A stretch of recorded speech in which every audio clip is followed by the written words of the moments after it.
Government చూశారు కదమ్మా, గత ప్రభుత్వం చూశారు, గత 5 సంవత్సరాలు ఎలా ఉంది, ఇప్పుడు ఈ ప్రభుత్వం వచ్చిన తర్వాత ఎలా అనిపిస్తుంది? అపోజిట్ పార్టీ వాళ్ళు ప్రెస్ మీట్ పెట్టి అంటున్నారు కదా, లైక్ ఎలా అంటే రెడ్ బుక్ అడ్డంగా పెట్టుకొని రాజకీయం చేస్తున్నారు, రౌడిజం చేస్తున్నారు అంటారు. మీకేమనిపిస్తుంది? రౌడిజాల గురించి, ధర్నా అన్యాయాల గురించి, అక్రమాల గురించి వైసీపీ ప్రభుత్వమే మాట్లాడాలి కానీ ఇంకెవరు మాట్లాడలేరు. దెయ్యాలు వేదాలు వెళ్ళిచ్చి ఉంటుంది వాళ్ళు మాట్లాడుతుంటే. ఈ 8 ఏళ్ల పాలనలో కూటమి మంచి పరిపాలన అందిస్తుంది. రానున్న రోజుల్లో కూడా ఇంకా మంచి పరిపాలన అందిస్తుంది. ఈ 5 సంవత్సరాలు కాదు, నెక్స్ట్ 5 సంవత్సరాలు కూడా కూటమి అధికారంలో ఉంటుంది. ఇంకా వైసీపీ ప్రభుత్వం అధికారం వైపు రాదు. జగన్మోహన్ రెడ్డి గారికి అధికారం అనేది ఇంకా కనుమరుగైపోద్దని కూడా నేను తెలియజేస్తాను. బేసికల్లీ ఇప్పుడు అంటే రీసెంట్గా వైసీపీ కార్యకర్తలని అరెస్ట్ చేసి లోపడేయడం కానీ, ఎక్స్ఎమ్మెల్యే వలంనేని వంశీని అరెస్ట్ చేసి లోపడేయడం కానీ కావాలని చేస్తున్నారు. ఇలాంటి రౌడీజం కావాలని చేస్తున్నారు, రివెంజ్ తీసుకుంటున్నారు గవర్నమెంట్ అడ్డంగా పెట్టుకుని అని చెప్పి opposite party main leader Jaganmohan Reddy గారు అంటున్నారు. నెక్స్ట్ వచ్చే 30 సంవత్సరాలు మాదే ఉండేది, ప్రజల్లో కూడా నెగిటివ్గా ఉంది, ప్రజలకు ఏం చేయట్లేదు ప్రభుత్వం అంటున్నారు. వల్లభనేని వంశీని శిక్షించడం అనేది కర్మ. అది కూటమి ప్రభుత్వాన్ని వాళ్ళు వైసీపీ వాళ్ళు మాట్లాడుతూ ఒక మహిళని కించపరిచి అతి నీచంగా ఎవరు కూడా మాట్లాడలేని మాటలు మాట్లాడాడు వల్లభనేని వంశీ.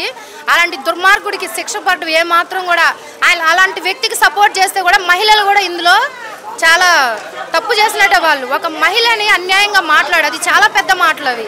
ఒక కొడుకుగా లోకేష్ గారు ఎంత బాధపడతారు, ఒక భర్తగా చంద్రబాబు నాయుడు గారు ఎంత బాధపడతారు, ఒక మహిళ ఎంత బాధపడి ఉంటుంది. దాని కర్మ ఫలమే ఈరోజు వల్లభనేని వంశీ జైల్లోకి వెళ్ళడం, ఇంకా కూడా కఠిన శిక్ష పడాలని మేము కోరుకుంటున్నాం. రీసెంట్గా పవన్ కళ్యాణ్ గారు అన్నయ్య చిరంజీవి గారు ఇంట్లో అందరూ ఆడవాళ్ళే ఉన్నారు, రాబోయే రోజుల్లో రామ్ చరణ్ ఒక బాబు ఇస్తే బాగుండని చెప్పి క్యూట్గా అడిగారు. సో దాన్ని వైసీపీ ప్రభుత్వం వాళ్ళు కొంతమంది లీడర్ని దాన్ని హైలైట్ చెప్పి రాజకీయం చేస్తున్నారు. సో నిజంగా చిరంజీవి గారు కామెంట్స్ ఎలా అనిపించినాయి మీకు? వైసీపీ లీడర్స్ చెప్పింది కరెక్టే అంటారా? లేడీస్ని తక్కువ చేసి మాట్లాడారా చిరంజీవి గారు, లేదా చిరంజీవి గారు క్యాజువల్గా అన్నారంటారా? దీని మీద మీ అభిప్రాయం ఏంటి? ఫస్ట్ చిరంజీవి గారు మహిళలకి చాలా గౌరవిస్తారు. చిరంజీవి గారు మెగా ఫ్యామిలీ అంటేనే మహిళలకు గౌరవిస్తుంది. మహిళల్ని ఎలా అగౌరవపరచాలో వైసీపీ ప్రభుత్వంలో చాలామంది చేశారు. మహిళలకి విలువ ఎలా ఇవ్వాలో వాళ్ళ దగ్గర నేర్చుకోవాల్సిన అవసరం చిరంజీవి గారికి లేదు.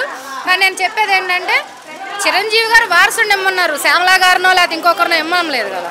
వారసుని అడిగారు, ఆయన కొడుకుని వారసుని ఇమ్మన్నాడు. తప్పేముంది ఇందులో? ఎవరైనా కోరుకోండి, మనం కోరుకోమా? మన ఇంటికి ఒక వారసుడు కావాలి, నా కొడుకుని కనాలని అనడంలో తప్పేముంది? అది తప్పేం కాదే. ఆయన అడిగేస్తే చిరంజీవి గారి మీద నిందలేస్తే ఇంకా నాశనం అయిపోతారు. గత ప్రభుత్వం, ఈ ప్రభుత్వం, ఇది మా ప్రభుత్వం. ప్రభుత్వం, మన ప్రభుత్వం ఖచ్చితంగా మంచి చేస్తుందనే కూటమిని ప్రజలు గెలిపించారు. అదే దిశగా ముందుకెళ్తుంది. ఈ 5 ఏళ్ళు కాదు, నెక్స్ట్ 5 ఏళ్ళు కూడా కూటమి అధికారంలో ఉంటుంది. ఇంకా వైసీపీకి బాయ్ బాయ్.